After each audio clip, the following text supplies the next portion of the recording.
many recipes to share. So many cooks in the kitchen with meals for you to prepare.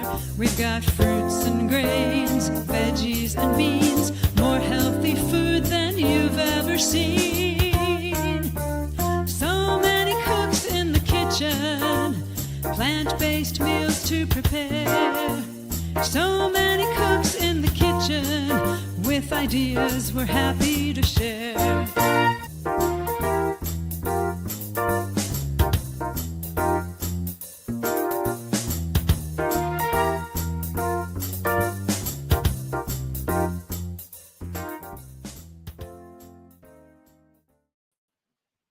Hello, and welcome to the February show of So Many Cooks in the Kitchen.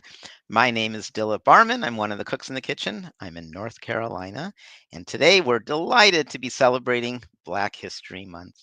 And in honor of Black History Month, we decided to do a show called So Much Soul Food. Now, what do you think about when you think of soul food? You probably think of food that comes from the African diaspora. You probably think about collards and maybe cornbread, maybe onion rings, things like that. Maybe you think about not so healthy food, but you know us, we are the cooks in the kitchen and we like to share healthy plant-based food. So welcome. If you are new to the show, we are a group, all of us are Physicians Committee for Responsible Medicine, Food for Life instructors. We started this program at the beginning of the pandemic and we meet month after month. We've been doing it every month. We cook in the kitchen, kitchen to kitchen, and we share healthy, whole food, plant-based, vegan, generally no added fat or very limited added fat dishes. Last month, for example, we did a cheese show, and I thought that went great. You don't think of cheese and vegan, but we shared some very healthy vegan plant-based cheeses. So today is an exciting show with so much soul food. And I wanted to bring on camera a good friend of mine. I'm just so honored to have Meryl Fury as a friend of mine. Meryl, welcome. Hey, Dilip, how are you? Glad to be I'm here. doing well. I'm excited to be here with you. How are you doing? Fabulous, just fabulous. Yes, wonderful. So Meryl, I have to tell you that I love the Food for Life program, and if I recommend you look up fflclasses.org, and there's the link here someplace. Yeah, fflclasses.org. And I tell you that we're instructors, but we're picked by Physicians Committee, and I'm extremely impressed with how wonderful a job they do. I know for a fact, if I didn't know who Meryl Fury was, as soon as I know Meryl Fury is a Food for Life instructor, I know a couple of things. I know she knows about plant-based cooking. I know she's very good in the kitchen and she knows a lot about nutrition, and she's great to work with. So look up fflclasses.org and see if there's an instructor near you, if there's classes near you. Meryl, let me do a quick introduction of you. I'm just so delighted to know you. So Meryl, I believe you began becoming a vegan when you were a teenager, when you were 15 Yes. in your family. And then you became a nurse, you studied nursing and studied meditation, and you came to the realization that eating only plants was your healthiest option Mm. and that you wanted to make a difference. You have become a member of the American College of Lifestyle Medicine, have a master's in nursing, and you hold certificates from the T. Colin Campbell Center for Nutrition Studies and Plant-Based Nutrition. I believe you're an advisor for them as well, a medical advisor. And you've done a lot of other things, but one of the coolest things that you do is you founded and are the chief executive officer and president of Plant-Based Nutrition Movement, which is based out of southern Wisconsin. So that was just the tip of the iceberg. Did I get to do you justice and give you a little bit of who you are? Yeah, pretty much. Just one thing I would say, I didn't get to found the organization. It was founded and I was elected to be president and CEO. That's probably the biggest difference. Yeah. Okay. Well, it's been, I think you and I have been friends now for, I think 2 years, 3 years. It feels like it's been much longer. And Yes. I just love all the time I'm lucky enough to have with you, Meryl. So Yeah. Likewise.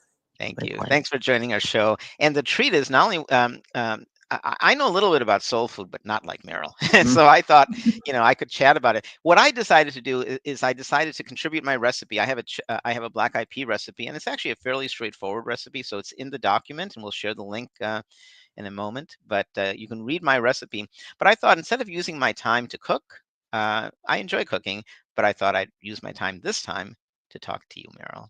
Yeah, thanks, Dilip. I'm so happy to be here with you. We're delighted you're with us. And Meryl has agreed to stay on for the Q&A. So after we're done, let me just read off what other cooks we have today. So Cody Stubbe will be coming after us. She's making Smoky Collards. And I believe she told me this is the first time she's made them. She ate them at a restaurant recently and really loved them. So she made her Smoky Collards. There's a recipe for Smoky Collards in our appendix. Brenda Davis, my favorite nutritionist, always writes an appendix. And so she has a recipe there. I don't know if you know this, when you read our appendix, Brenda is amazing. She writes a great nutrition section, but then she cooks these dishes and photographs them. And those are her photographs and those are her recipes. So we really thank Brenda for being with us from the beginning, doing that. So Cody will be making Smoky Collards. Carolyn will then be making an African peanut stew. Tammy will be making her jazzy Hoppin' John. Janin will be making oven roasted okra. And a note of correction, Susanna Dickman is scheduled to be the last cook, making black-eyed peas and collard green soup. And there was some last-minute issues, so Susanna expressed her regrets. She's hoping to be back for our next show. She's one of our regulars. Susanna shows up on the schedule, but she will not be here. She won't be cooking with us. All right, so with that, welcome, Meryl. Thanks so much for joining us. Tell us a little bit about what is soul food? Where did it originate and how did it evolve? Sure. So, just by way of background, my family does come from the sort of two angles I have on my father's side. I've got Caribbean heritage from the Virgin Islands, and then on my mother's side, the Southeast United States both through the slave trades. Right, is how we landed on these shores. Soul food actually originated with the slave trade and the food that the enslaved people had to eat. They were the type of food that the slaves were given or the enslaved people were given was very poor quality. It was only designed to like deliver calories and not a lot of nutrients exactly. So they ate very poor quality food. But there are people who like to eat, almost everybody likes to eat, and they want the food to be tasty and delicious and palatable. So they worked with the food, they added spices and herbs and whatever they had available to make it palatable. So soul food came out of that tradition. Soul food as a term started, from what I can find out, is like about 1964, and it came forward with the rise in Black people's awareness of our own strength and our own heritage, the value of our culture, and who we are as a people. So, soul food as a term is really just a name that was given for actually the celebration foods that the enslaved people ate. On an average day, the slaves were given something like coarse ground cornmeal, maybe regular corn, salt pork, lard, rarely anything like bacon or chicken or, high cuts of ham. They were given the lower quality meats, what we call low on the hog. So, pig feet, chitlins, which are intestines, things like this. They're also given sweet potatoes, but these last set of foods that I'm naming, a lot of them were only used during celebrations. They were for weddings or for holidays, right? And those are the foods now, the sweet potatoes and the fried chicken and the chitlins and the cornbread and the mac and cheese, those things being celebration foods, those are now what we call soul food and what we still eat today. Tell us, what did folks from Africa eat before they came to the Americas? That was You the know, progenitor of. Dilip, this is such a great question because very often we forget, we don't think about the fact that African American people, once they arrived here, that was a huge shift in our culture and our food heritage, right? When the people were still in West Africa, which is where the majority of the slaves were at least brought from, that was the last shore they touched in Africa, they were eating a primarily plant-based diet. So they were eating tropical fruits, they were eating peas like black-eyed peas, squashes, watermelon, um, fish, because a lot of them were on the coast. But you have to remember there was no refrigeration. So they weren't going out and, harvesting 2 and 3 and 10 wild animals, antelope or water buffalo or whatever else was wild wildebeest, wild bees. They weren't out harvesting those or killing those and bringing them home because there was no way to preserve them really. What they lived off on a day-to-day basis were plant-based foods, 100% whole food plant-based, except for the occasional time they would get meat or animal products. And then it was a small amount. They weren't eating a half pound of anything. They were eating small amounts. It was used for flavoring, more like a condiment, or used for ritual purposes. Would you say, Meryl, that soul food is healthy or can be healthy? I would. Now, is it healthy in its typical form? Not really. There's a lot of research that shows the soul foods that a lot of people are used to, or what we think of when we think of soul food, is really what is now the Southern diet, right? And we know that the Southern diet is terrifically unhealthy. It gives rise to high blood pressure, diabetes, overweight, some cancers. It's fraught with issues. Those foods, though, a lot of them can be made in a healthy way with either less or no fat, seasoned appropriately, still delicious, still super culturally palatable. We can eat more fruits and vegetables. One thing that the enslaved people did have access to was a lot of them had small plots of land Gardens. that they could Yeah. garden.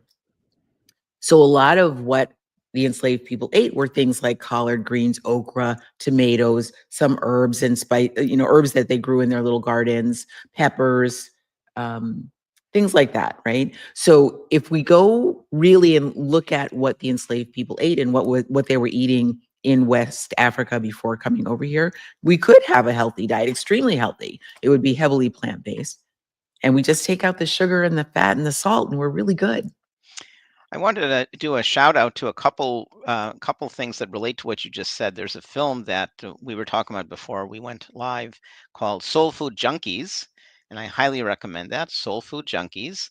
Soul Food Junkies is about this African American gentleman, and he's vegan. And it's been a while since I've seen it, so I can't remember his genesis to veganism, whether it was through ethics or nutrition. And so he visits his family, and he talks about how his family has big get-togethers, and they serve very unhealthy food. So you're telling us, of course, that you can create these foods but make them much healthier. And Yes, what are some? absolutely. Would you name a couple typical soul foods and how you would present them in a healthy fashion? Sure. So let's talk about collard greens. We have a recipe for that, I believe, in the document for this show. Yes. So collard greens typically are washed. You take the big coarse rib of the leaf out, chop them up real good, throw them in a pot, maybe put some onions, some garlic, um, and fat back, or salt pork, or bacon, or smoked turkey. Some kind of a smoked meat goes in with the collard greens very often. You could make the same recipe with no oil and remove the animal products. Just use the straight vegetables because it's the vegetables really. The onion, the garlic, the peppers, you could throw mushrooms in there for a little bit of that umami and get the same flavor profile. You could add a little bit of liquid smoke because that's part of it. Um, and that's a great thing. We make that here often, actually. There are people who represent soul food cooking. For example, one of our giveaways. So those of you who are new to the show, after all the cooks go, we will have a period of Q&A, and you can ask questions anytime, including now. But at that point, when you ask questions during the Q&A, we'll draw and have two giveaways. And the first one, I wasn't familiar with this book. I'm wondering if you are, Meryl. It's the Vegan Soul Food Guide to the Galaxy, and it's by a woman named I didn't know her. I can't read her name here, but our cook in the kitchen, Karen Osborne, came up with this. So, Oh, and then of course there's Mr. Gregory, Dick Gregory, who oh, was sure. Oh my yeah. gosh. Do you want to take a moment and tell us who he is? Is it Dick Gregory? Dick Gregory. So when I started my vegan journey and when I was 15, I had his book. Now I'm not going to get the title right because it's kind of long. It's like Cooking with Mother Nature, feeding people who eat. I wish I should look up the title. It's a book, I believe it's out of print, little paperback book. Dick Gregory was actually a comedian in the 1950s and 60s, I believe. And at one point, he decided to stop eating animal products. He went vegan, and he was very active during the civil rights movement I in the I 60s. I looked it up. The book's title is Dick Gregory's Natural Diet for Folks Who Eat. Cooking with Mother With Mother Nature. Nature. Yes. Yes. So I had that book. He's actually somebody who advocated fasting, and he fasted actually for political reasons, for social justice reasons in the 1960s. Yeah, that's great. So there were these strains of and were his recipes focused on health? Yes. And social justice. Yes. And Yes. speaking of social justice, and we wanted we love talking about social justice. It's Black History Month, and I think it's an appropriate time. But our show focuses on food. So just one Right. final comment about social justice and that is that um, is there's something called intersectionalism. Are you familiar with that? Do you want to take a moment and talk about what's intersectionalism? That is not a forte of mine. Okay, What I would say is that nothing exists in isolation, all right? boats rise. If we All do some and everything is connected. if we So do some when good for ourselves, yes, right, then we reduce animal suffering, we reduce human exactly, suffering, and we have exactly. these food deserts um, um, and things of that nature.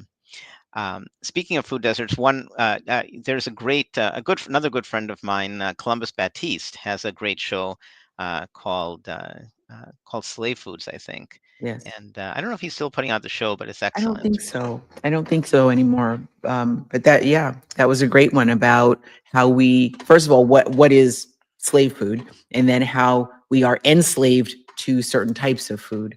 All of us, Hmm. all Yes, of us, all of us. fats and oils and salts and all sorts of things like that. Yes, yes. Well, let's wrap up our conversation with just a little bit more about food. So, if you're in the kitchen and you have this desire to do some soul cooking, whether you've been exposed to a lot of soul food or not, of course, you'll check out the So Many Cooks in the Kitchen, our recipes, which are in our document. I'll put the link up. Here's the link to our recipes.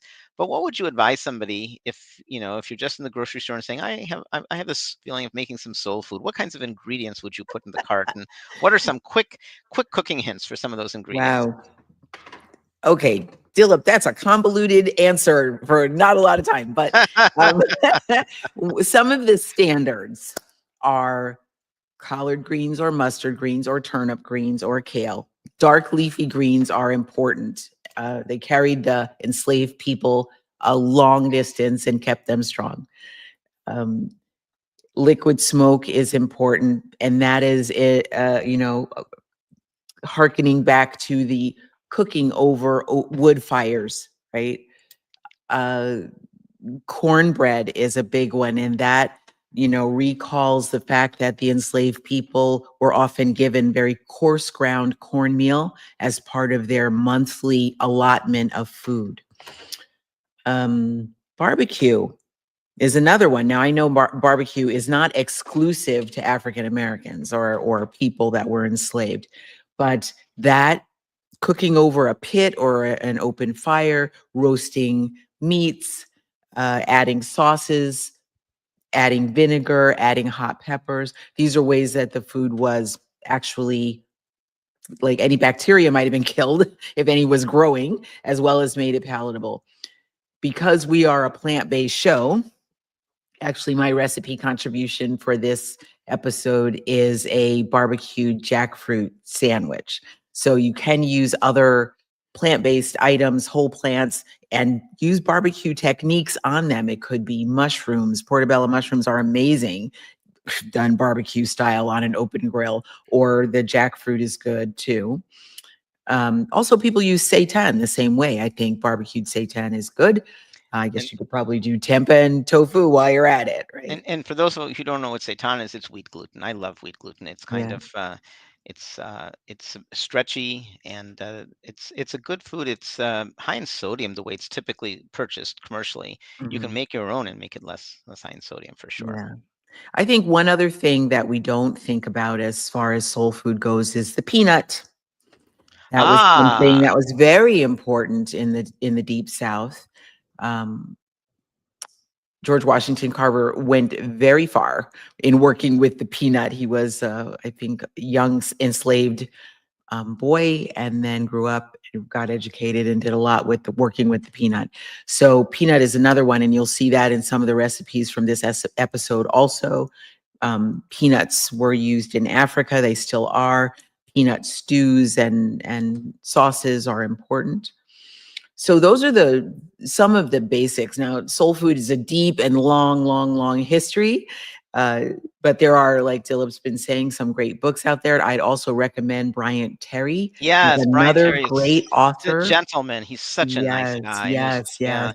yeah, And I have a book I should have looked and brought it with me called Vegan Africa. I have it. I have That two is a of his great books. one. Yeah. He's the nicest guy. Yeah. Now, Vegan Africa is a different author.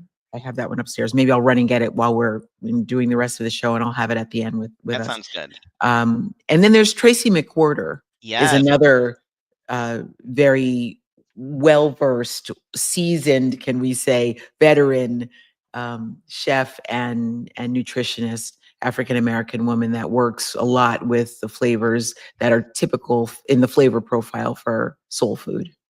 And this is important when we're encouraging people to eat plant-based. I mean, we want foods to be culturally relevant because some people who were brought up, let's switch from Seoul to Indian, for example. So Indian food has lots of good foods in it. This morning I teach math too, and I did this cool thing with uttapam, which is like this Indian pancake. So whatever your tradition is, people are used to certain kinds of food, and we feel it's important to try to modify some of these foods to make them as healthy as possible. And even if it's not from your tradition, I mean, I love cooking from all different traditions. So I've had not enough experience in the soul food tradition. I'd like to have more. But that's one of our missions, is to make all these foods accessible and easy and healthy. Yeah, absolutely. Absolutely. Well, thanks, Meryl. That gives us a little. I think your introduction is much better than probably what I would have done. I know a little bit about this, but you know a lot more than I do about this. I was thinking. I was just looking ahead as our first speaker is actually Cody. You and Cody were just together in Florida, right? We were out there in the sunshine enjoying the beaches and things like that. So yeah. I was jealous because I'm normally on that cruise, and you went in my stead actually. So Yes, for the yes. for I the tried to Caribbean. fill your shoes. I don't know that I did such a great job, but certainly enjoyable experience. Well, thanks for the introduction. Will you come back at the end and help with the Q&A and help with giving with some of the giveaways? You know what we might do, depending on if we get lots of questions, we might add a third giveaway, one of the books that you're recommending, because I Okay. agree, Brian Terry's book's excellent, and Tracy McQuillan, or is it Mc- Terry McQuillan? Tracy Tracy, McWhorter. yeah, McWhorter, right? So we Yeah, might but I'll we I'll might bring those books with me when we're in the end. I'll show them. Okay, that sounds. And one more thing is that I was going to say about. I'm blanking. Oh, Wisconsin. So tell us. Just take a moment. Tell us, what is your organization? What does it do? And is it only Wisconsin based? Oh, wow. Well, thanks, Dilip. So the organization is called Plant-Based Nutrition Movement. It's a 501(c)(3), and actually we're in Illinois 501(c)(3). I happen to live in Wisconsin, but Illinois is literally like 2 minutes that way. Oh, you're that close to the line? Right, I am right here on the border. So, plant-based nutrition movement works to assist people to transition from less healthy ways of eating more, decrease your animal product intake, decrease your processed food intake, and increase your whole food and plant intake.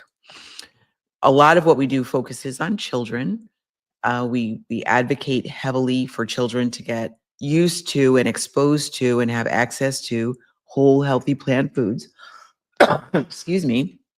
We work in schools, after school programs, boys and girls clubs, faith-based organizations, and we take the children food to eat and get them to test out things they may not have ever had a chance to test. Make it playful, make it fun, make it non-threatening. I think that's how we met, through these programs, I believe. Yes, Yeah. yes, yes. So that's a lot of what we do. Excellent. Well, thanks so much. I'm sure you guys are anxious to get into the kitchen. I'm sorry that I'm not cooking this time, but I couldn't have done Merrill justice and cooked, so that's why I thought I'd just give my recipe. So Cody's next. I bet Cody will remember your time in Florida. Right? I'm sure she will. All right, let me bring on Cody. So I'll stick around, Merrill. We'll see you when we're all done with everybody else. Okey doke. All right. So I'm Cody Stubbe. I'm in Omaha, Nebraska. It's good to see everybody. And it's a cold 20 degrees here, so I'm really jealous of that Florida weather. But anyway, we're gonna make the most of it. We're gonna make some nice smoky collards. And let me tell you, this is the first recipe of collards that I've ever made. I made it earlier this week just to give it a go to see how it went, and it was so good. My girls even love this recipe, and they are picky eaters. So let's just get right to it. So you're gonna need about 2 bunches of collards, and if you haven't seen them yet, which I think you probably did earlier with the recipe, I think Susanna was making collards, so she probably showed you what they look like, but it's just a nice big flat leaf.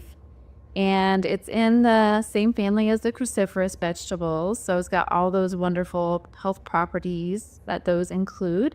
So it's got a great source of vitamin A, K, even C, folate, manganese, and it's a great source of calcium and iron. So this is going to be a great way for you to build up on all those vital nutrients. It's also full of antioxidants and, of course, wonderful fiber. So this is a great addition to your recipes. So what we're gonna do is get started. And first, I like to cut off like the thick part of the stem, or you can just rip it off. It's so much easier just to do that. This is kind of a fun project for kids to do. So what you're gonna do is, of course, wash those, take the big part of the stems off, and then you can just kind of roll them up. These big flat leaves, that works really nicely. Take a sharp knife, be very careful. And I'm just cutting them in about a 1/2 inch. You can cut them whatever size you want. The smaller the cut, the quicker they'll probably steam up for you. So I just do about 1/4 to 1/2 an inch in diameter here. So easy peasy. I like quick recipes.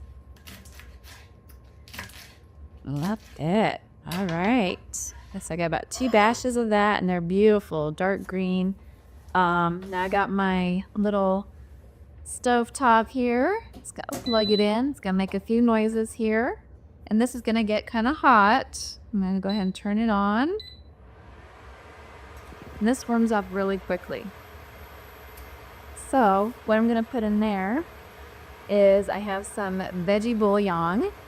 And this has some sodium in it. So, and I only put like 1 teaspoon in about 1 cup of filtered water. And so for 1 teaspoon, it's got like 350 milligrams of sodium in there. So not a whole lot, but if you are watching your sodium, you may want to think about just doing plain filtered water and doing some other seasonings. But this is one that we like to use. It works good. It's just completely veggie bouillon. So I'm going to put that in here and start getting it warm. Woo!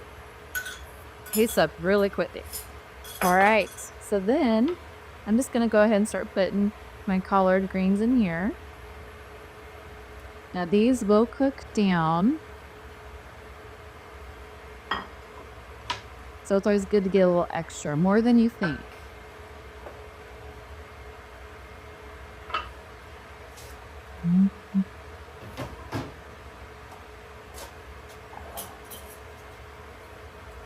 All right, that's deep enough.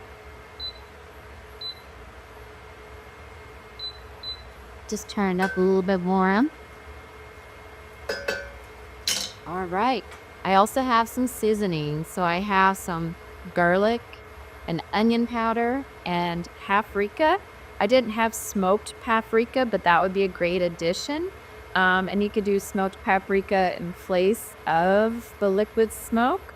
Or if you don't have smoked paprika, you can just do the liquid smoke, which is what I did for this recipe. So I'm going to toss our seasonings in there. One thing I found out too is with picky eaters, with picky kids, I got a couple kids that won't eat onions, right? They picking out of things. And so this is a way I've kind of gotten around that. If I do like ground onions, they can't pick that out, right? But it still gives it that really good onion flavor that a lot of recipes, all the savory recipes kind of need. So it's my way to kind of get around it when you have picky kids at home. But if you don't have picky kids, just chopped fresh onions would be great to cook up a little bit first. And then you get to add in your collard greens and your other seasonings to that.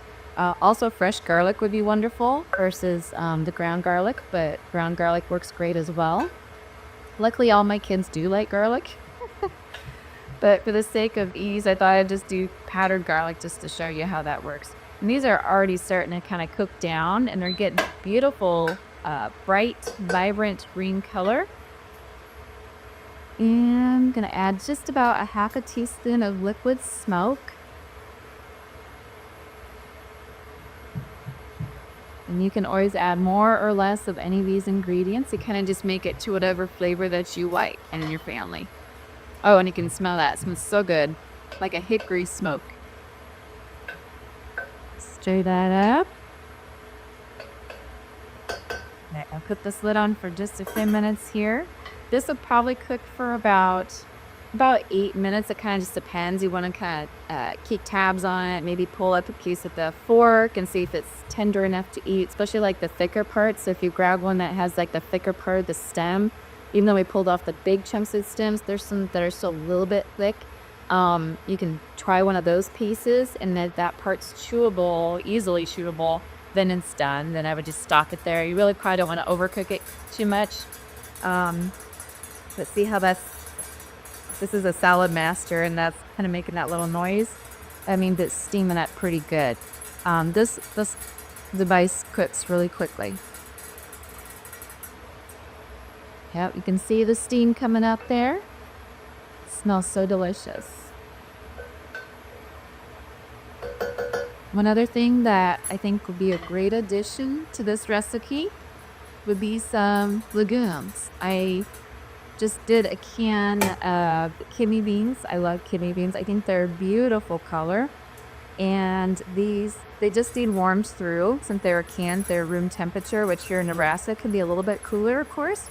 But I'm going to toss these in as well. I don't want them to cook a whole lot because I don't want them to break down and become a mush. I don't want that. So when your collard greens are about done, then you want to toss these in. So now you got all sorts of great nutrients in there. Lots of great iron and calcium. And for a little more vitamin C, you could squeeze in like maybe like a half of a lemon in here to get that vitamin C, a little extra of that. And that also helps with the absorption of iron into your body. So let's see if I can kind of show you this. So if you can see that beautiful color there, it makes a great looking dish.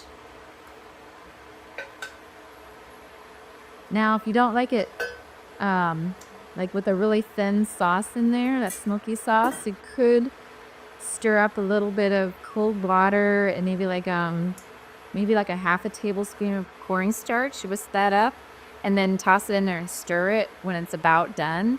And that will make that sauce just a little bit thicker. But if you don't mind the thinner sauce, that's totally fine too. When you serve it up, you could use like some Toms, or you could do like a slotted spoon for that, and that will work out really well as well. So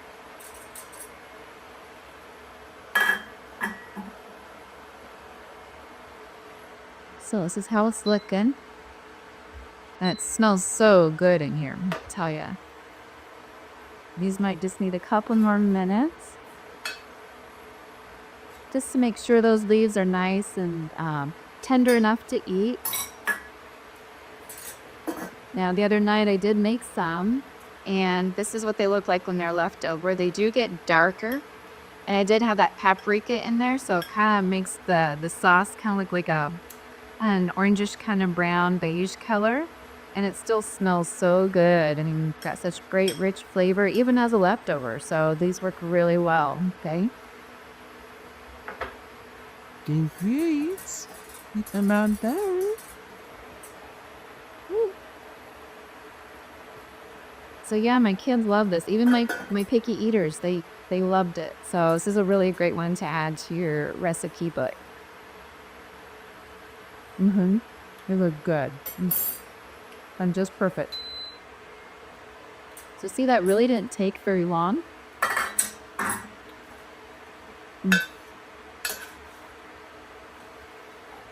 And yeah, you wouldn't want to leave those beans in there too much longer because they're starting to kind of break up a little bit.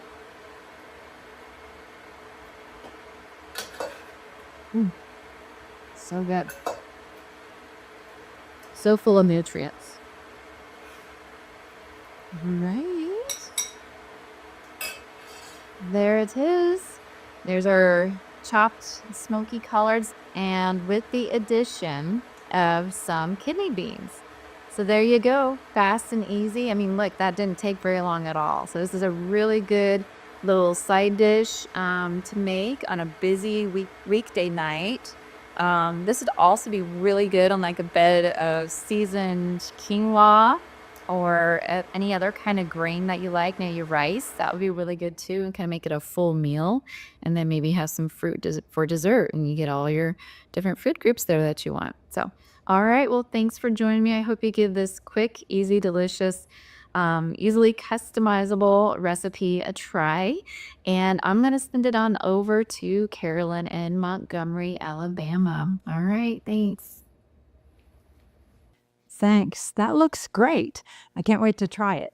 I'm Carolyn Strickland. I'm in Montgomery, Alabama. And I know the topic of our show today is so much soul food.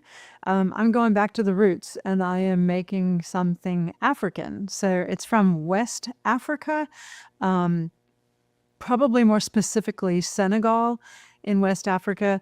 It's a West African peanut stew, also known as ground nut stew. Ground nuts aren't exactly the same as peanuts, but they were replaced by peanuts when peanuts were brought to Africa.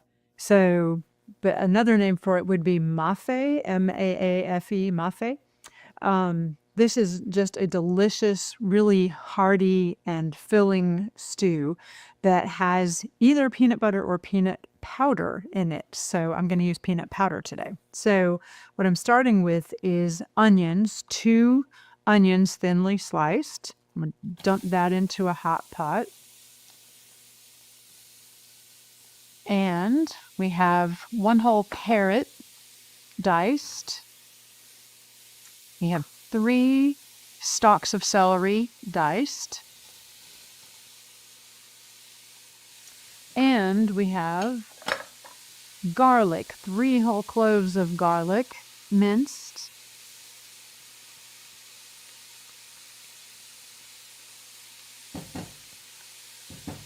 And a 1-inch knob of fresh ginger minced.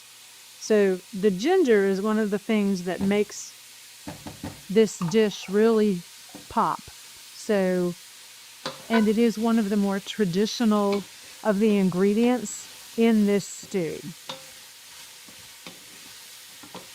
Traditionally, this stew was made with chicken. So we're not doing the chicken. We're using chickpeas instead. And you will sometimes actually find chickpeas in mafe or, groundnut stew. I'm going to add just a little bit of the broth to keep it from sticking. Okay. So we want to get this cooking so the onions start to soften. And you can see they're starting to soften already, and it smells really, really good. So traditionally, the stew had ginger. Peanuts and ginger are really kind of the most necessary ingredients for this stew. You also occasionally, depending on where you are in West Africa, had cumin or curry powder. I'm using curry powder today. I really like the way the curry powder tastes with the ginger. It's just a great combination. All right, it's getting there. It looks really good. So we just want the onions to start to soften up just a little bit.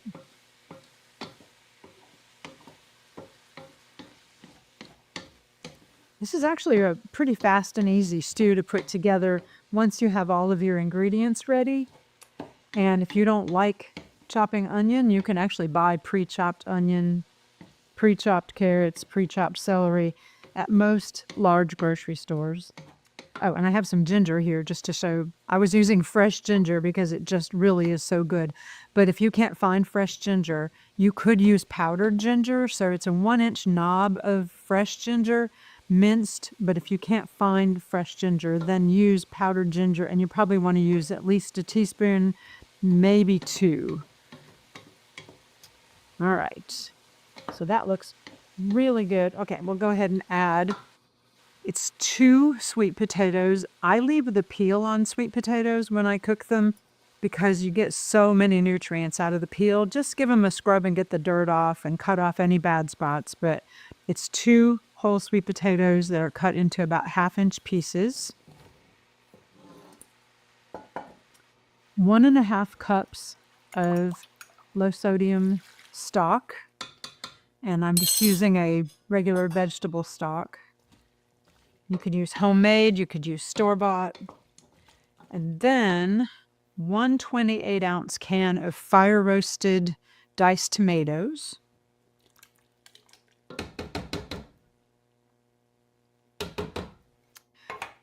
Curry powder, a whole tablespoon of curry powder.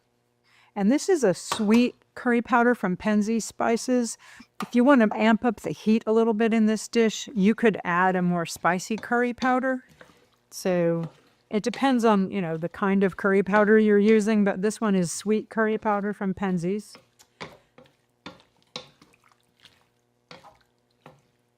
Okay. And I'm adding peanut butter powder. So I got this one at Costco, PB Fit. There's a brand called PB2. So any kind of peanut butter powder you can find. Basically, peanut butter powder is just defatted ground up peanuts. So they've removed the fat. So that's going to make this dish much lower in fat.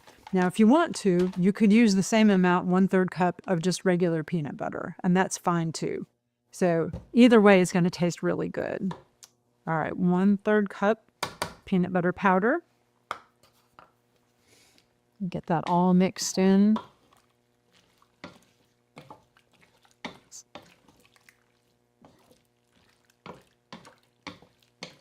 It smells so good.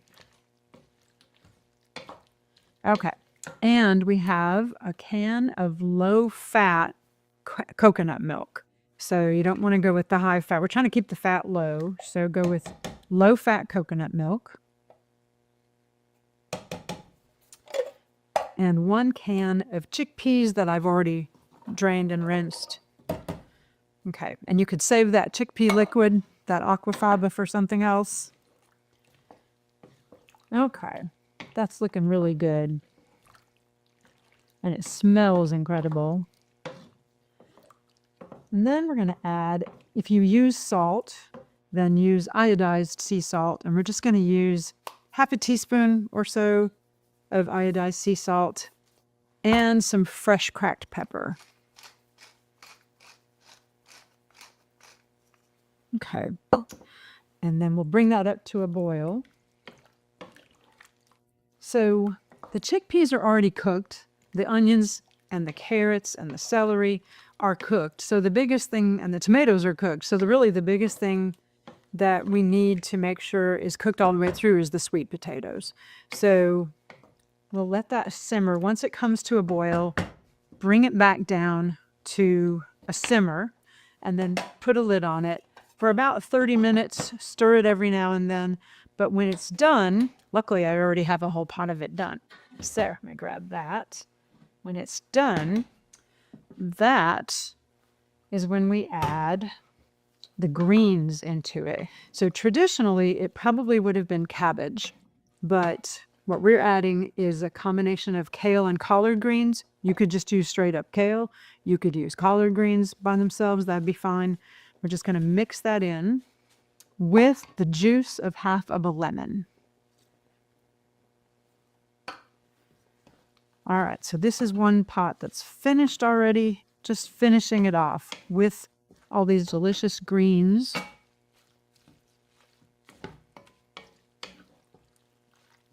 Oh, it looks so good.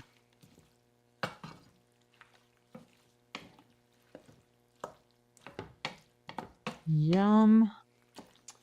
Okay, and then once the greens are cooked through, I mean, at least, 3 to 5 minutes. So you want them soft and tender, but you don't want them to turn yellow. So somewhere, 3 to 5 minutes of cooking. They look delicious. Okay, and the way to serve it would be, let me grab a ladle. So I have a bowl with some already cooked brown rice in it. And we'll scoop out a spoonful of the stew with the brown rice. There we go. And then I'm going to serve it with peanuts on top. So you could crush peanuts, just chop peanuts, and then cilantro. If you like cilantro, put that on top. And then even a little bit more lemon juice if you want to.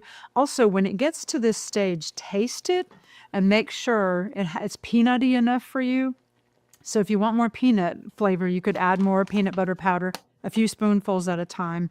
You could add more lemon juice. That would be really good. If you want to amp up the heat a little bit, you could actually, serve it with hot sauce. That would be really good too. So traditionally, it was served over a pilaf of either rice or millet, that kind of thing, usually over a grain of some kind with some bread on the side. So this looks fantastic. And it smells even better. Goodness, look how good that looks. Okay, very colorful stew. Okay, yeah, it's perfect. So if you have any questions about any of the ingredients or anything we did to prep it today, let me know in the Q&A. So Q&A is coming up pretty soon. Be sure to ask a question during Q&A because then you'll be entered in a drawing. And that is my yummy recipe. So please do let me know if you have any questions. Thanks. Bye. Thanks for watching. Hello, everyone. My name is Tammy Robertson, and I am a registered nurse and president and founder of Planted Into Wellness from plantedintowellness.com. And I'm coming to you from sunny Southwest Florida with a wonderful recipe that I hope you will enjoy making. Today, I am going to be making for you a wonderful recipe, and it's a hop and job. So we are going to go ahead and get started with our recipe. First, let's go over some of these ingredients here. We have onions that have been chopped finely. We've got green and red bell pepper. If you're like us and you love a ton of garlic, we've got some minced garlic here. And we also have some shredded kale that I shredded into little small ribbons. And of course, we have our star of the show, black-eyed peas. We've got some veggie broth. And of course, no recipe is complete without nutritional yeast, aka nooch. We've got some smoked paprika.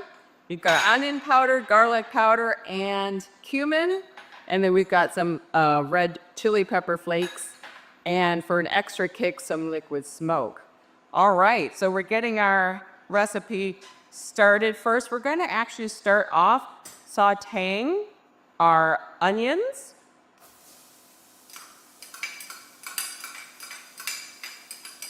All right, get those onions in there. And you can either dry saute, or you can use a little bit of veggie broth, or you can use some water. So I'm going to use a little bit of veggie broth, just a little bit. And we're going to get that started. And I tend to add my veggie broth probably a few tablespoons at a time until I think it's to make sure that it's not sticking on the bottom. And I'm just going to saute this. And the reason I'm not using any oil is because despite what a lot of news is reporting, there's just very little nutritional value in vegetable oil. Contains no fiber, no minerals, and all the calories come from 100% fat. And again, talking about macronutrients, fat 9 calories per gram, protein and carbs 4 calories per gram. So you can imagine, with the math there, you're just getting a lot of empty calories that you actually do not need. Also, I find that a lot of times when, oil is used, it kind of coats the food, so you don't actually get the true flavor of the food. So that's another reason. Plus, 1 tablespoon of oil has about 240 calories, and that's the most calorically dense food on the planet is oil, believe it or not. There have been studies showing that, contrary to what you hear in the news, that oil can impair endothelial function. So this endothelial function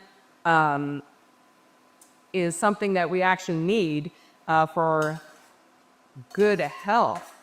All right, so we want to saute this until we start seeing that the onions are kind of turning translucent. Now I'm going to add in my peppers as well. And this is looking really beautiful. So again, we're just adding a little bit of veggie broth, a little bit of water at a time. And then we're going to let that sit for a little bit while that becomes also soft.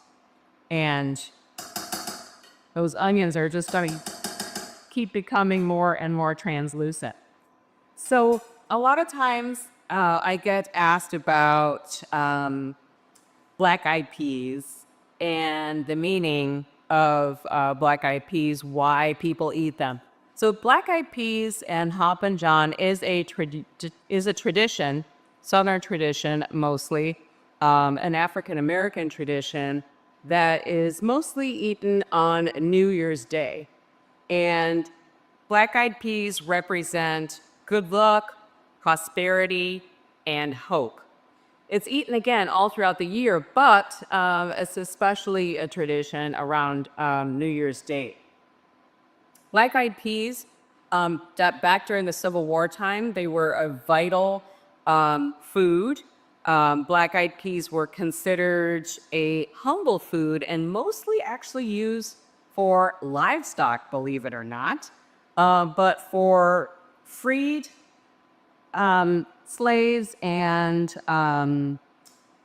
freed African Americans and African Americans who were still enslaved, for them it became a symbol or beacon of survival and resilience. And typically, black-eyed peas are often served with greens, collard greens, the green representing the color of money, so money and prosperity, and as well served with cornbread, which the gold in the cornbread represented actual gold, that cornbread color. Interestingly enough, black-eyed peas did not have their beginning with enslaved people. There is history of black-eyed peas with other groups of people. Interestingly enough, There's evidence of it being a part of a Jewish tradition for Rosh Hashanah, and as early as 500 AD, again, bringing a food that symbolized good luck. So this is a food that is rich in traditions, but especially here in the United States with African Americans. All right, this is looking really good now. So the next thing that we're going to do is we're going to add our garlic in. And with garlic, one thing you never want to do is you never want to burn your garlic. So always keep an eye on, make sure that you're moving everything that is in the pot once you get your garlic in there. And this flavor and the aromas are absolutely fantastic.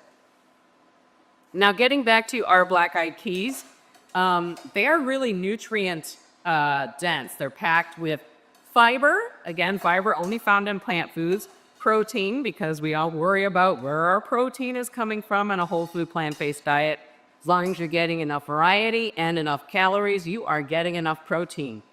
Folate, vitamin K, calcium, thiamine. And keep in mind that this fiber that you're getting from the black-eyed peas helps lower cholesterol levels, which helps to reduce your risk of heart disease and many other diseases. Potassium, magnesium, and these black-eyed peas also help to regulate your blood pressure, so keeping that down, keeping that low. And this soluble fiber in black-eyed peas promotes regular bowel movements. Yes, we're talking about number 2. And supporting a healthy gut biome. You know, I'm a nurse. I can cook and talk about that at the same time. Also, black-eyed peas are really low in calories and in fat, so it can help make you feel full, but keeping those calories low, leading to weight loss as well. It's a great weight loss promoter. And again, fiber and protein in these black-eyed peas also helps slow down the absorption of glucose in the bloodstream, which can help regulate your blood sugar levels. All right. Next thing I'm going to put in here now is our kale. Now you can also use collards in here as well. And with the kale or collards, you just want to make sure that they're, you know, like these kind of pieces here that you can see, just little ribbons. That's the best way of putting them in here. As I don't know about you at home, but I always try to get as many greens in my diet as I possibly can. So any dish, whether it's, you know, tofu scramble or any dish during lunch or dinner, I always try to get something green in there. And this is looking fabulous. I'll lift this up so you can kind of see what that looks like. There you go. All right. So, and the ribbons really cook quickly. So that's another reason too. And this is the meal that you can prepare in very little time. Okay, after that, now we're going to add our black-eyed peas. So you can add them either with or without the juice. You can drain them if you like to. It just depends on how you like your black-eyed peas. If you like them a little more with liquid in them, then you might want to keep the liquid that the black-eyed peas come in. But if they're not low sodium, I suggest that you go ahead and drain them. So now we got our black-eyed peas in here, we got our kale in here. It's looking really good, smells amazing. All right, now we're gonna add our seasonings. So you've got our nutritional yeast. I'm gonna add in there. Because again, no recipe is complete without adding a little nutritional yeast. Now, nutritional yeast is not brewer's yeast or baker's yeast. Be sure not to get that mixed up because your recipe will not turn out right. It will be a completely different recipe, and that's not something that you want. So be sure that you get nutritional yeast. Nutritional yeast actually comes in many different flavors. They even have like a smoky flavor. They have the barbecue flavor, a nacho spice flavor. They have the dill flavor. Many different flavors. So whatever you like to put in there, go ahead because this is your show. All right, and then we've got our smoked paprika. And then we've got our garlic, onion powder, as well as our cumin. And then we have our red chili pepper flakes again. Something that you can add if you like a little bit of spice. I'm going to review with you some other options that you can put in this as well. Okay.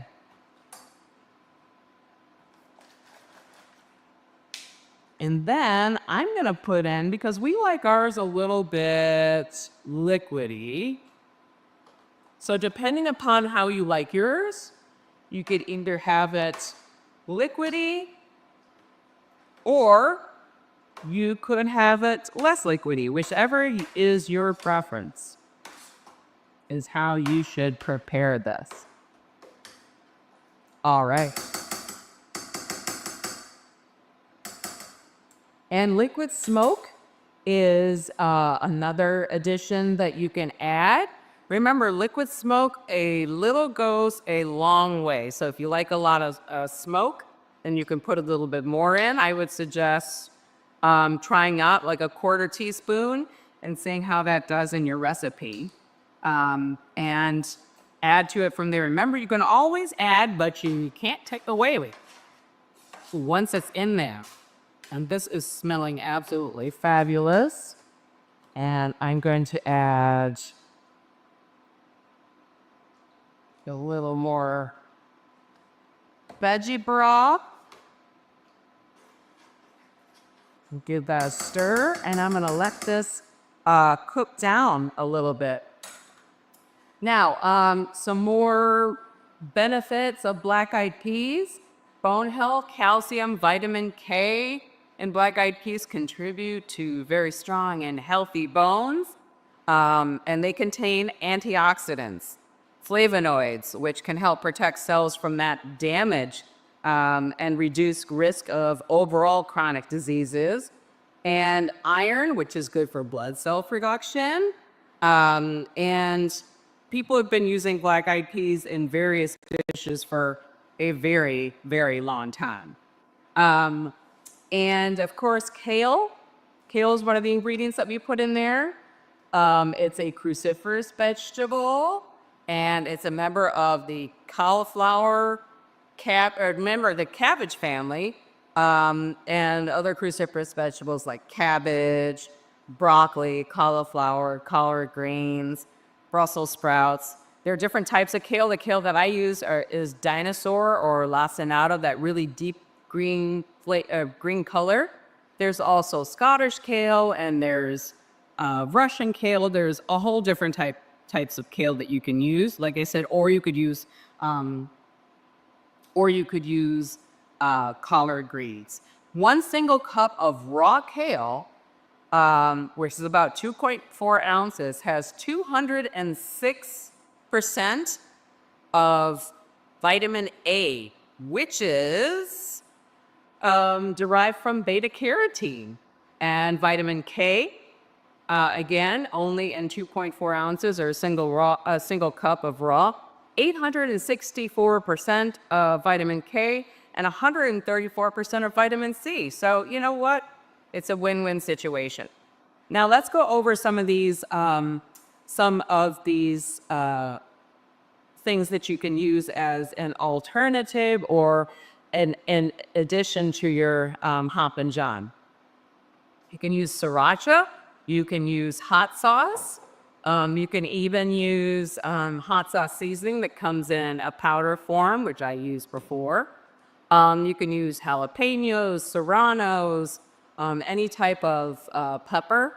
And frequently, this is made with tomatoes.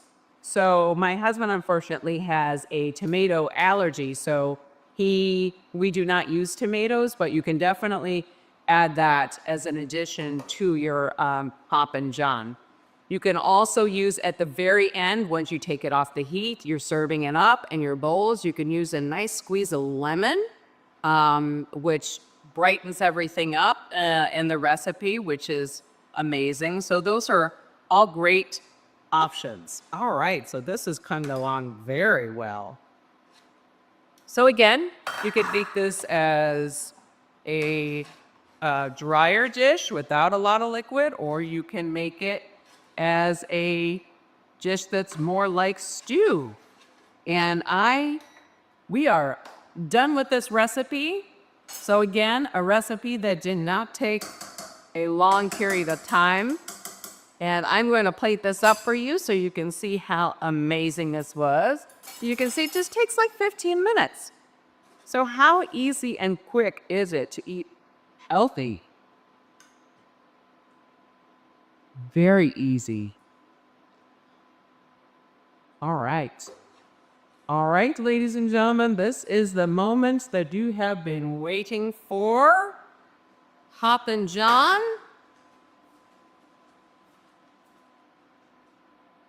There you go. That's the recipe. All right. Well, thank you for joining me so much in my kitchen today. And I hope you enjoyed seeing me make this very easy, quick, and healthy meal. And we will see you next time. Thanks so much. Bye-bye. Welcome everybody to my kitchen in Abu Dhabi. As we know from Dilip, the theme this month is so much soul food. But this month also happens to be home to Heart Health Month and Valentine's Day. And what do these all have in common? Our heart. I found some disturbing statistics that in the United States, at least, the number one killer of African Americans is cardiovascular disease, with about 23% of all African American deaths linked with cardiovascular disease. It's no surprise, heart disease is number one killer in the United States, all ethnic groups put together. It's also number one killer globally. So no wonder there's a month dedicated to heart health.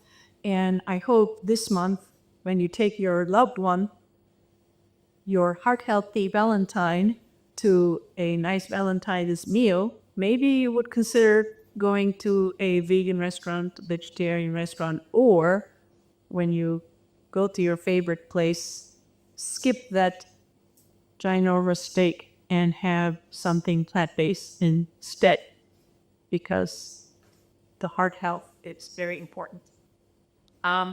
So looking at soul food, I realized that in its origins in Western Africa, the diets of the African Americans today were mainly plant-based. So while before coming to the US, they had this plant-based diet.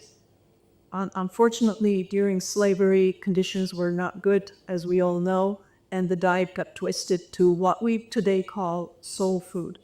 One of the ingredients in soul food, common ingredient, is the humble okra, and one of the most prominent recipes I've seen online for soul food is fried okra, where you beat some eggs, you chop the okra, put it in it, coat it with the eggs, and then put it into another container. Sprinkle and toss with flour, salt, spices, etc., and then deep fry them, none of which is heart healthy. So I thought I'll come up with a recipe to somehow replace that with a healthier version. So I basically take the okra. You can cut the tips or not. Sometimes I cut them. And if they're big like this, I cut them lengthwise. And if they're really big, let's consider this really big, chop them in also small. This one as well. So I'll toss it in. When they're small like this, or even smaller, you can keep them whole and toss them in there. This one as well is very skinny and long. I'm gonna toss it in there. I'm gonna cut this in half. Definitely cut this in half.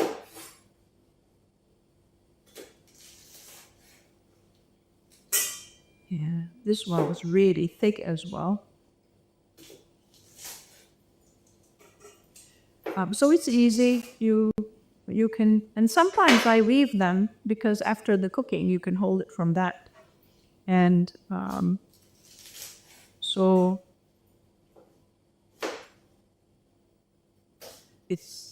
you get the gist of it. Good thing I'm not cutting the whole pound of okra right now. So I was also looking at okra health news, and it's very high in fiber, which is good news for the heart because it accompanies the cholesterol out during there's the end of the digestion process. So I've cut the okra, I sprinkle it with some thyme. I'm gonna put some hot cayenne pepper. You can also do this, by the way, in a Ziploc bag type of thing, so that you can shake, shake, shake, and coat them really well. I'm gonna put some garlic powder. Sprinkle, sprinkle. The recipe, as always, is in our recipe booklet, so you don't have to. I like turmeric, so I'm gonna put some turmeric. And a touch of salt, and you could put some black pepper or whatever else you like. One fun thing is to use Old Bay because it's a mixture of spices. However, if you do, watch out for putting any further salt because Old Bay already has a lot of salt in it. So these are nicely coated and ready to go onto my parchment paper covered cookie sheet. But here I have already cooked some okra and they're ready to be eaten. So afterwards I put the here it is. I line them up, and then I line them up because I just want to make sure I give them space and they're not overcrowded and they all brown nicely and they get crispy. And here's the whole one. I'm going to put it right here. Here's another whole one. And so like this. You stick them in the preheated oven, about 420 degrees, 220 or so centigrade, 425 Fahrenheit. So they go in for about 25 minutes, but you can keep an eye on them. And halfway through, you can turn them this way. I also know when I turn them halfway through, which one is left and needs to be turned over. Therefore, they all get equal treatment. So these are ready to go back into the oven. It's already hot, but I want to show you these fun and crispy. I don't know if you can hear it, but they're very crispy and they're fun to eat. And here's the whole one. It's as well very crispy, and they are nicely coated with the spices and yummy. One word of advice, if you want to consume them as crispy okra, you need to eat them soon after you've finished the cooking process because obviously they keep fine for the next day, but the crispiness goes away. They taste as good, except they're not crispy anymore. So, a little bit more of the health values of our humble okra. We mentioned they're high in fiber. They're quite high in antioxidants. Antioxidants help reduce inflammation in our body, which is good both for heart health and our brain health. They are high in polyphenols. Again, they are also good for our heart health. They're high in vitamins and minerals, magnesium, potassium, vitamin A, C, K. A and C also act as antioxidants. So our humble okra is actually really good for our heart health, overall health, if you prepare it in a heart healthy way. Uh,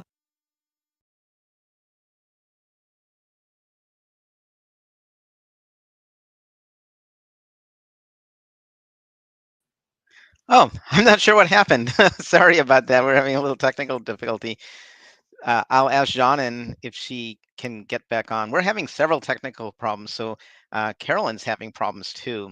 So she's zoomed out, came back in. Anyhow, that was the last, Janan, I'm sorry you got cut off. So, and Suzanne, of course, isn't cooking today. So now is our Q&A. Let me bring on Cody. And Cody's having audio visual problems. She can only speak. And there's Carolyn. Carolyn, you got something figured out. It looks like you were having problems going in and out. So Yeah, I don't know if you can hear me, but it's my yes, audio is really bad today. yeah. And then we'll bring Meryl back on. Hello, Miss Meryl. Hey, Meryl. Hello. Good to see you. And Cody, I think you're on. We just can't see you. So let's see if your audio is working. And try saying hello. Hello. Yep, the Cody's here. All right. So great show. I love doing this. Mark, if you remember Mark, he's been suggesting for a couple of years we do something in honor of Black History. I don't know why it took us so long. You should listen to Mark more more readily. I think this was a good idea. And we should also do a show. A couple of people have talked about maybe one on Mexican cuisine, Indian cuisine, cultural ones. We should probably do that as well. So Carolyn's been having some problems, so I promised Carolyn we'd get her in and out quickly because her internet's going and coming. So there was a question, Carolyn. I don't know if you saw it or you were getting out of the kitchen, and it was about peanuts. Can you make your dish without peanuts? So it is peanut stew. So, but yes, I mean, I made it with peanut butter powder to decrease the fat content in it because a lot of people really watch that. And at PCRM, we recommend having 3 grams of fat or less in a serving of something. So I was trying to keep the fat low. But you could, I think they do make almond powder. So there is defatted almond powder. So you could switch it to that. Yeah, other than that, I really can't think of too many things I would trade it out with because it's really going to change the flavor without the peanuts being that it is peanut stew. So hard to So my make peanut stew without peanuts.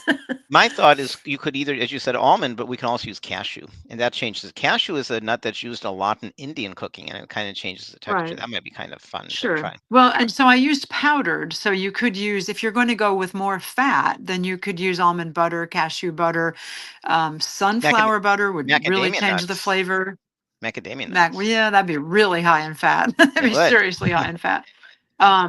But sunflower butter, if somebody is like allergic to peanuts or allergic to tree nuts, you could try sunflower butter. It would really, really change the flavor. But, it's, yeah. So, and the point of the peanuts is in Africa, there's a very similar, it's not the exact same thing as our peanuts, but it's similar called ground nuts. And this Ground is based nuts. on an Yeah. African ground nut stew. Yeah. So if you could get actual ground nuts, then go for that. But that might be hard to do. Cody, would you be willing to write down the names of people who are asking questions? And we should bring that question up. Yeah, so Krista is the first name. So Krista is the one who asked the question about her husband, James. So let's see if Cody can name that. Carolyn, that was a question that came in for you, and there's more questions. I know your internet's not stable, so feel free if you have to drop. That's okay. I know you're having some problems there, but if you can stick around for a minute, that'd be great. All right, a lot of good questions are coming in. Let's take a look at another question. So one important question from Lee Hay. So Cody, let's put Lee's name down. Cody said she's getting paper. I'll go ahead and write the names in the meantime. So she asked, what would be a good substitute for black-eyed peas? And I wanted to talk about black-eyed peas. This came up that black-eyed peas come in other traditions. It's a commonly used in Indian food. When I was growing up, my mom made some very nice. In fact, my recipe that I didn't cook, but I showed, was one probably inspired by my mom.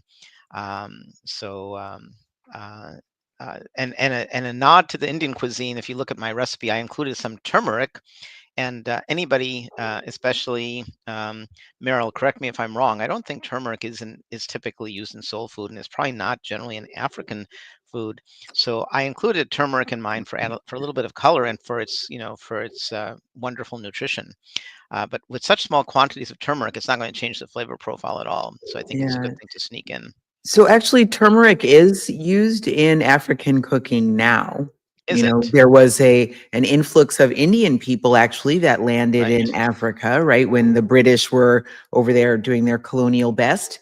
So, yeah, actually quite a few of my friends who are of Indian heritage grew up in Africa, and there's quite a lot of Indian food that happens typically in Africa now.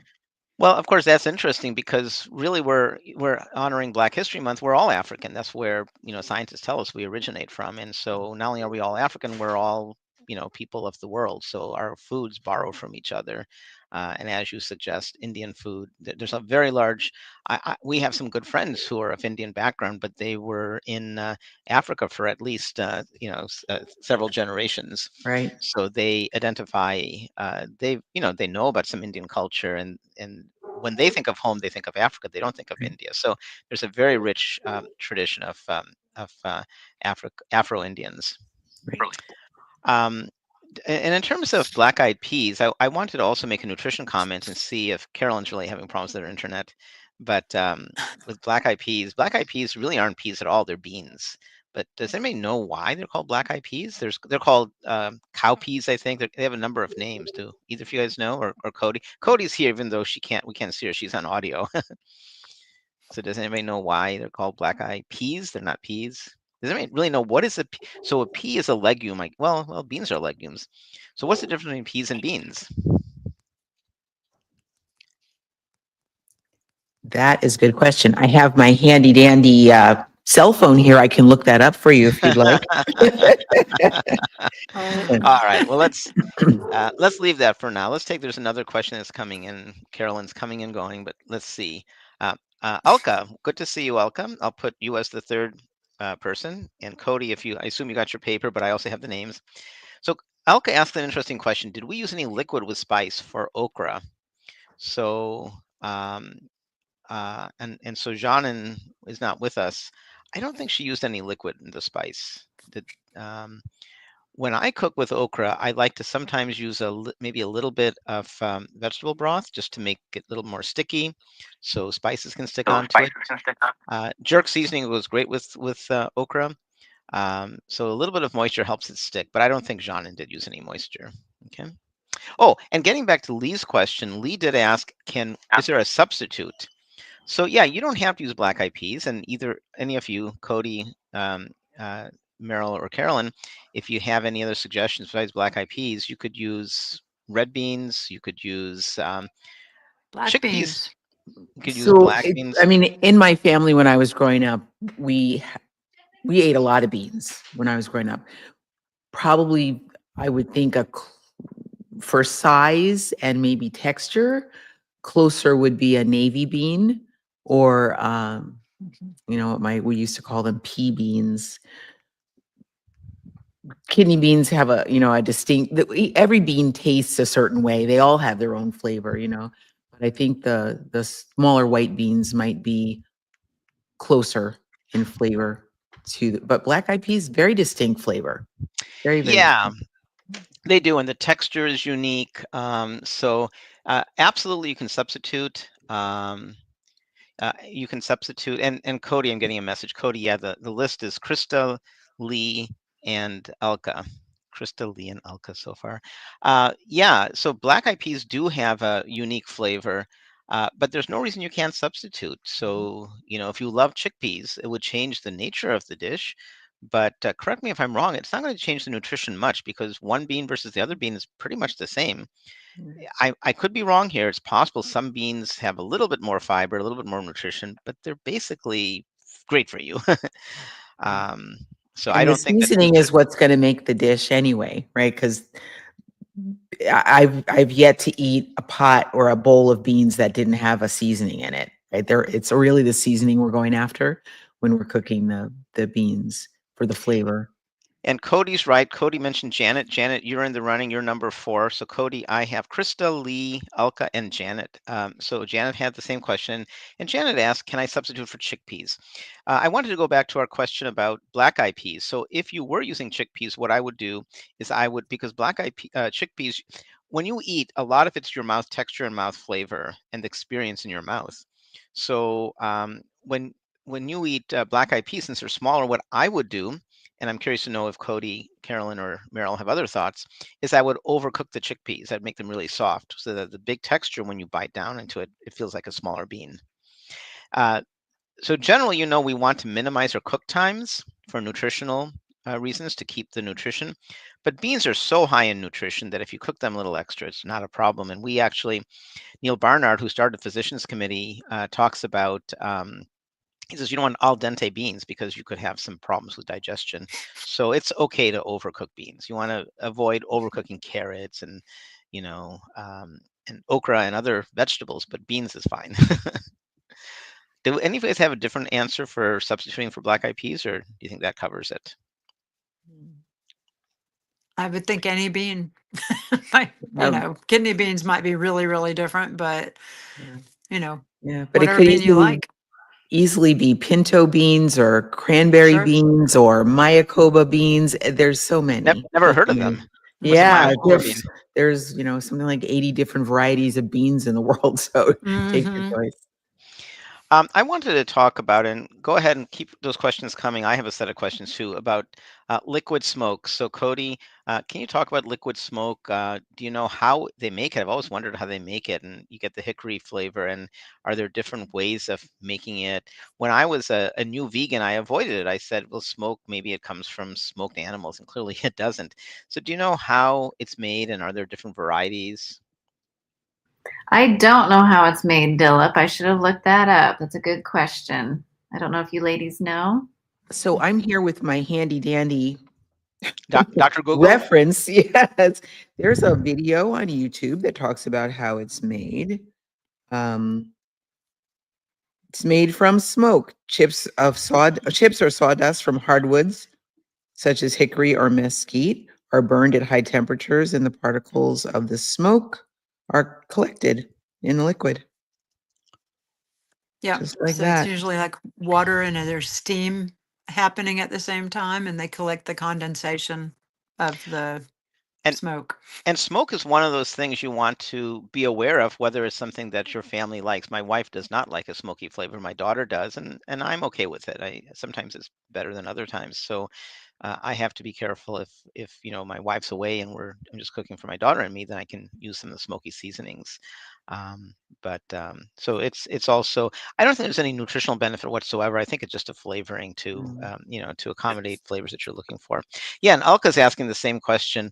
Alka is asking, I'd like to know more about liquid smoke, and I guess that's kind of it. It's made from chips, I guess, wood chips. Yeah, burned chips. One thing I think for me, it's a very strong flavor. It takes so little liquid Yes. smoke added to a dish. I mean, literally drops for me are enough in a whole pot of Yeah. beans or something like that. So. Now, this has anybody heard of Sarai Stancic? She sounds familiar. I'm kidding. She's a good friend of mine. Hi, Sarai. We made a film together. Yeah, we made a film. I didn't show the banner, but Code Blue, codebluedoc.com. So Sarai shares. Thanks for watching, Sarai. Cubans call black eyed peas caritas, and I'm probably mispronouncing it. but that's good to know. Um, yeah, and Jan is suggesting use in moderation. I had I a always use smoked paprika. Smoked paprika yes, is one of my favorite flavors. Instead of liquid smoke, I'll use smoked paprika. yeah, yeah. I had a question about sweet potatoes. Sweet potatoes and yams are a little bit different. I wish Karen was on the show. She's a real expert at ingredients. I wonder if any of the three of you would like to talk about the difference, and then maybe Meryl, if you could talk about. I'm guessing you may know more about the African heritage of foods than maybe us. If you could tell us which one, if both of them are commonly used in African cuisine and then in Seoul cuisine. But let's first talk about what's the difference between sweet potatoes and yams. So can I take a stab at that one? Yeah. So sweet potatoes are literally potatoes. Those are those yellow orange type potatoes for typical usual Americans. Those are sweet potatoes. Yams are actually, I believe, the roots of an iris plant. And historically, that's what African people had more access to, were to yams. Okay. Sweet potatoes were imported. I believe they came with the African slave traders, the Portuguese slave traders, when they arrived in Africa, and they were used to feed the enslaved people when they were brought over here. That's what I know of the difference between yams and sweet potatoes. Nutritionally, they're a little bit different too, Can I I? believe. Oh, go on, Carolyn. Well, so sweet potatoes actually aren't potatoes. They're not in the same family at all. So potatoes, white potatoes are in the nightshade Solacea. family, Yeah. Okay. and sweet potatoes are in the morning glory family. Actually, Yes. it's a Yes. different botanical Ah, strain. So they're not really, Yes. they're only called sweet potatoes because they're shaped like, Yeah. they grow underground and they kind of look like potatoes, but they're not really even botanically related. So people ah, who can't eat nightshades for some reason, like eggplant and white potato, can eat sweet potatoes because they are not nightshades. Right. Okay. Yeah. Yeah. I didn't think sweet potatoes were potatoes. They're in a separate family, and they're not directly related to yams, although they look similar. No, yeah, I think they're just used similarly more than anything. Janet's right. offering, I find sweet potatoes to be moist, yams are more dry and starchy. This wasn't part of the conversation, but I like to throw it out there whenever sweet potatoes come up. I love Japanese sweet potatoes, and they're not as commonly Oh, known. me too. They're white on the inside, they're creamy white on the inside, and I can't describe their Mm. flavor. And I didn't discover them till maybe the last 10 years. I grew up most of my life not knowing about Japanese sweet I just made potatoes. frosting out of them the other day. They're that sweet, you can do that. Yeah. I did. I made frosting. Yeah, they're really good. Mixed Wow. it with Wow. some silken tofu, cooked sweet potato, a little carob, not cocoa powder, but you could use cocoa powder, a little maple syrup, whip it all up together. It makes really good frosting. Meryl, I wanted to ask you about okra. So okra is, it's surprising in America, a lot of people don't know what okra is in the South. They're sometimes called ladyfingers, or maybe in India they're called ladyfingers. And they're very common in Indian cuisine. And I guess they're reasonably common in soul cooking. Um, it surprises me it's not so well known outside of the South in this country. When you say somebody you're cooking okra, what is that?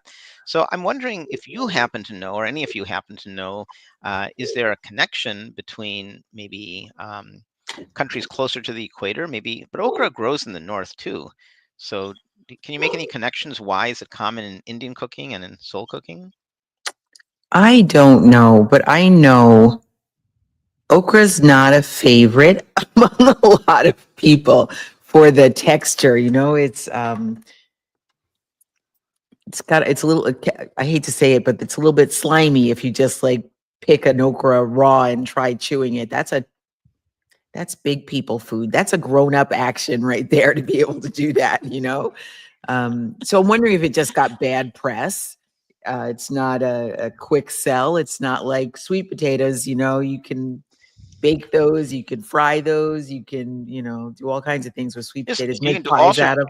all sorts But of things with okra. You can bake okra. You can make a stew out of it. I just You think can make. it's not as saleable. I don't That's what agree. I don't agree. I not for Can the you? I typical love it. American palate. I don't know. Yeah, Yeah. I love I okra. love it. We have Me a too. I wonderful grill restaurant. it. Yeah, I don't have a Yeah. grill, but I'll eat it, but it's so funny. I rarely buy it. Rarely. It's not on my radar. So I it's was so, funny. I was so glad to see Jean's recipe because we have a wonderful restaurant here called Vimla's Curry Blossom Cafe, and I like to tell people it's better than home cooking. She's an amazing Vimla's.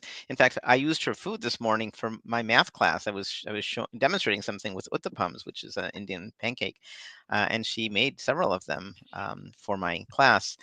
But one thing we get, and we often talk about this in the shows, how we avoid oil and how it's difficult sometimes to avoid oil when it's easy peasy, very easy to be vegan wherever you are. I mean, eating out, I find easy to be a vegan. I guess it depends on where you are, but generally I mean, we would not eat if we weren't vegan.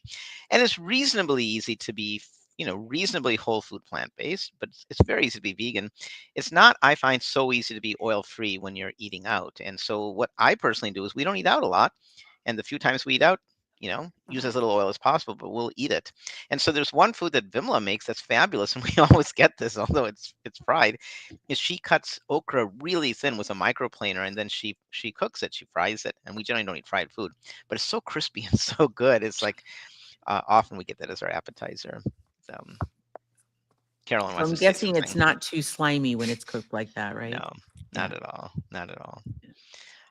Cody in Nebraska, is there much? There's probably not much of a tradition of okra, I would think.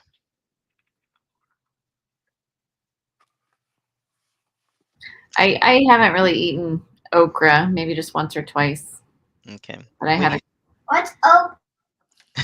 There's Nora. Yeah, she's next to me. Nora saying, "What's okra?" Nora, we have to go out sometime and have dinner, and I'll treat you to some okra. How's that sound? This is okay. Would anybody like to talk about something came up during the show about drain? I think Tammy talked about draining beans. So would somebody like to talk about why that's important? If you get canned beans, it's easy to make your own beans from scratch, but I have beans in cans because it's nice to have them really quickly on hand. Um, so draining beans is a good thing to get rid of all's been sitting in and the sodium and so forth. And Carolyn? I don't drain them if they're low in sodium. If it's already low sodium, I don't Oh, you bother. But don't? if it's high, Okay. regular, then I'll drain the liquid out. But Well, that's interesting because I always do because I figure it's been sitting in that water for so long. Let's get it, let's freshen it up. But you don't feel it's necessary. Interesting. Yeah. I do nope. drain mine I add and whole rinse cans them. to soups. Okay, interesting. Yeah, I don't if it's low sodium, but Okay.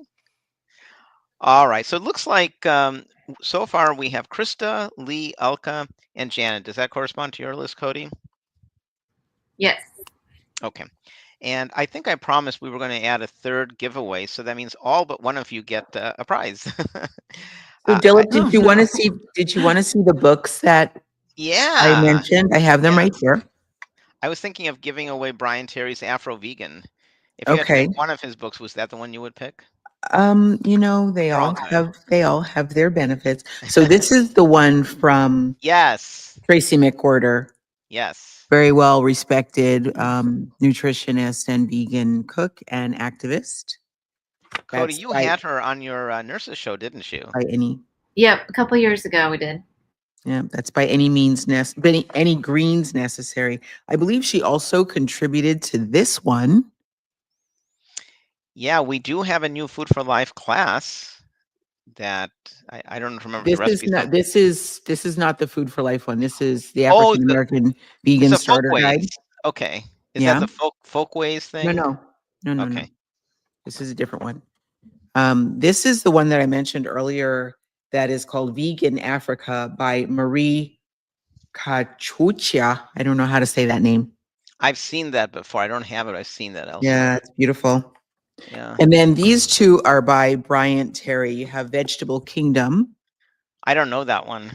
Yeah, he's not low oil. So anyone who's getting these books, and I would say That's right.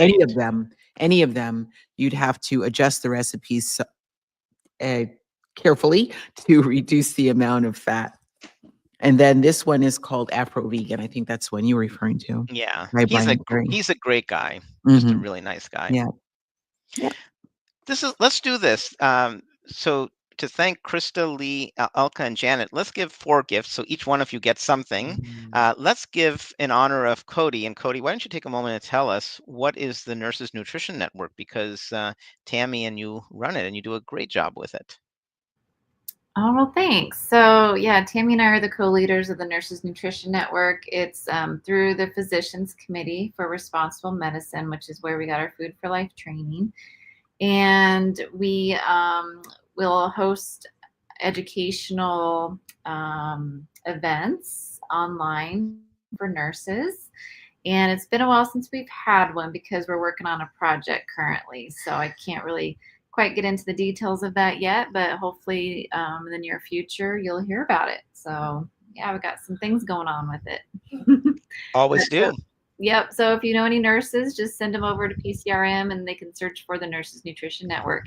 And we actually had Meryl on as a guest. I think it was maybe a year ago too. So, and that was a wonderful interview presentation she did for us. Thank you. Cody, you know what you should do because you and Tammy are awesome. You should have each other as guests sometime. Today on Nurses Nutrition Network, I'm here by myself because I'm hosting. Have you heard of Tammy before? And then the next month, Tammy can say, you know, Cody couldn't be with me because I'm hosting a wonderful nurse in Omaha named Cody. How's that sound as my idea? Oh, that's our backup plan if our host, if our presenter doesn't show up. So I have an idea. I'm going to start the drawing, and when you get called, I'll let you pick the prizes. So you pick what you want. The 4 prizes are the Vegan Soul Food Guide, which looks really funky. It's from the 70s, and it has this wonderful young lady who's doing yoga. It looks like a great book. I need to get it for myself, perhaps. The second prize that we're giving away is a year subscription to Vegan Journal, and then Brian Terry's Afro Vegan. And I don't remember, but I guess he probably does use oil. And He so does. just keep that in mind, and you'll want to tone it down, and maybe for special occasions. And then Tracy McQuirter's By Any Greens Necessary. Let's give those 4 books away. So let me do the drawing. So Cody, would you keep track, please? And can you read off the names and the numbers associated with them, please? Okay, so I have Krista, Alka, Lee, Janet, and was there one more? I don't think so. I think that's it. That was it? Okay. All right. Okay. So what? Krista's number 1, Alka's 2, Lee is 3, and Janet is 4. Okay. So I assume no more questions. So I will start the drawing. Sarai, you can still ask a question. You made a comment that doesn't count. All right. So let me go ahead, and I'm going to generate a number from 1 to 4. And the way it works is if your number is drawn, then you need to tell us in chat which prize you want. And then you have to send a note. Let's go ahead and type it here. So Cody, would you write that people need to send a note to Dilip@somanycooks.com and to Karen@somanycooks.com? And Yeah. let us know their mailing address, please. Okay. So let's go ahead and do that. The first winner is, and you can't win more than once, number 4. So who is 4? That would be Janet. Janet, let us know what prize you want. And we'll wait to hear from you before we draw the second one. So Janet, go ahead. Okay, I haven't had a chance to put my thing in. So Janet, let us know if you want the Vegan Soul Food book, if you want the magazine, if you want the Brian Terry Afro Vegan book, or the Tracy McQuirter book. So we'll wait to hear from Janet. All great prizes. I don't know what I'd pick if it were me. The magazine's great, but I already get the magazine. Okay, Janet wants the Tracy McQuirter book. Okay, good. So Janet, please, congratulations to Janet, and please send a note to Karen@somanycooks.com and copy me, Dilip@somanycooks.com. Let's draw again, and the next winner from 1 to 4 is 2. So who is 2? Alka. Alka, we'll wait to hear from you. Do you want the magazine, Vegan Journal? Excellent magazine. It's full of great articles. I like it. Friends of mine run it.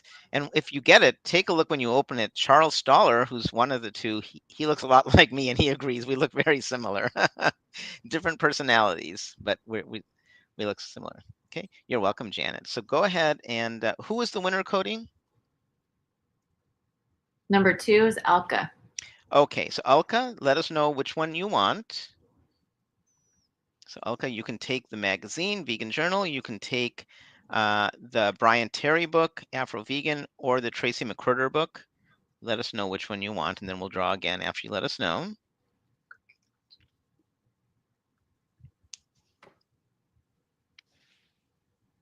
While we're waiting, Meryl, has this been a good experience for you to jump aboard? I know you watch our show sometimes. Yes. Yeah. You asked some great questions. Real I've been like still looking up answers to what you were asking earlier. So great questions. Thanks. So Alka gets the By Any Greens Necessary, great book. And then we have 2 more prizes. So let me draw again. So we get 2 again. So let me draw again. 2 again. We draw again. 2 again. 3. So number 3 is who's number 3, Cody? Lee. Lee, what would you like? Would you like the Vegan Soul Food Guide, or would you like the magazine? You're welcome, Alka. Thanks for watching. So Lee, let us know what you would like. And then we don't have to draw anymore because whatever you don't take, Krista will get. So all 4 of you can go ahead and send an email. Krista, you don't have to wait because we know you're a winner too. So let's see what Lee wants, and Krista gets the other prize. Okay. Yep, Janet, we know you picked. Oh, Janet picked the Tracy McCurder book. Sorry. Cody, are you making a list? I think I've messed it up. I have I was Janet. wondering. I was like, okay, I must have missed something. So Janet gets the Tracy McCurder book. Okay. And then Lee wants the magazine. So Lee gets the magazine. And then who got the Brian Terry book?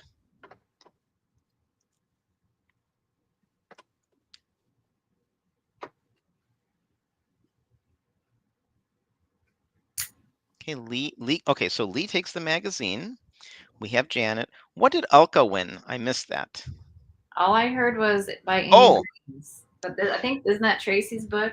yeah. So what we'll do is we'll give both of you guys the Tracy's book, and then Krista, you get to pick either the Vegan Soul Food Guide or Brian Terry's book, whichever one you want. Krista, let us know what you'd like. If it were, I've never met you, Krista. I'm being too forward now, perhaps. From what I know about you, from what your questions on the show, I would push you towards the Vegan Soul Food Guide. I don't know, but whatever you want. They're both good books. So let us know, Krista, what you would like.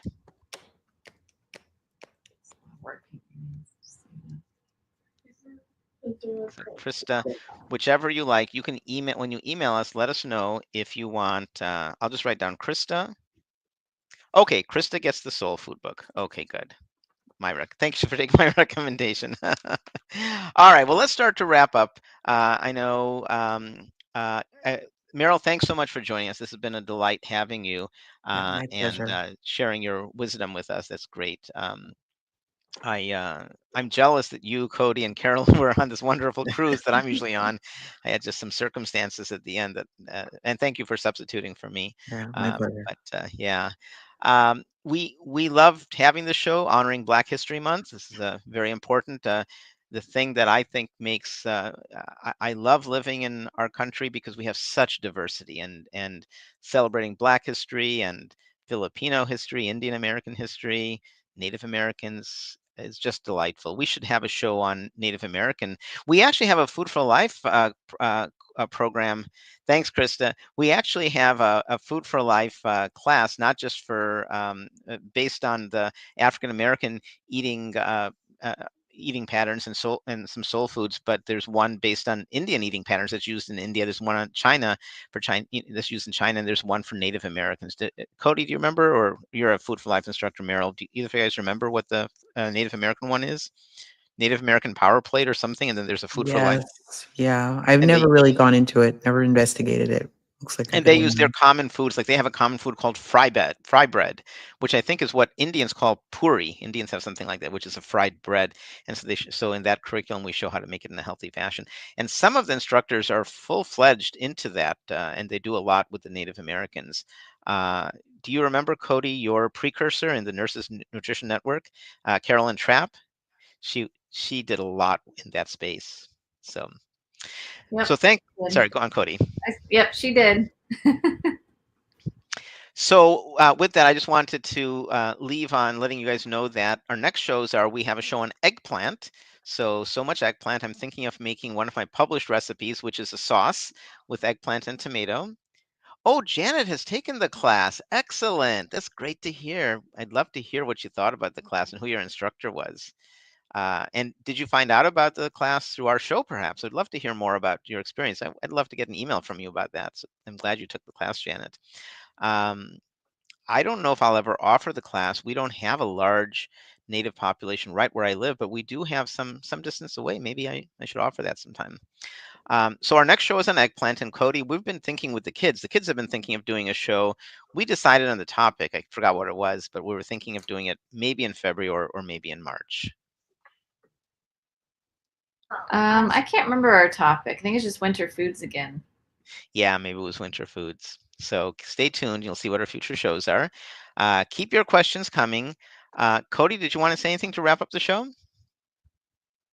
I really enjoyed this show. I learned a lot, and I loved challenging myself with trying something new because I'd never cooked with collard greens before. It's something I've always been intrigued at trying. So doing this show kind of pushed me to do that. And I guess I just want to challenge other people, our viewers, to do that themselves. Challenge yourself in trying one of these new recipes or cooking with a new ingredient you haven't ever cooked with before. It's pretty fun. I agree. That's it. Thanks. Thanks, Cody. Thanks, Meryl, for joining us. And sorry, Carolyn, and Janin for your technical problems. That's the nature of doing an online show. And thank you, all our viewers. So keep up the great cooking with whole food, plant-based foods. And see you next time. Bye. So many cooks in the kitchen, so many recipes to share.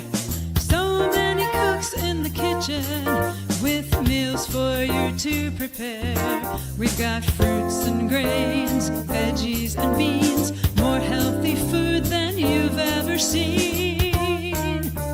So many cooks in the kitchen, plant-based meals to prepare. So many cooks in the kitchen with ideas we're happy to share.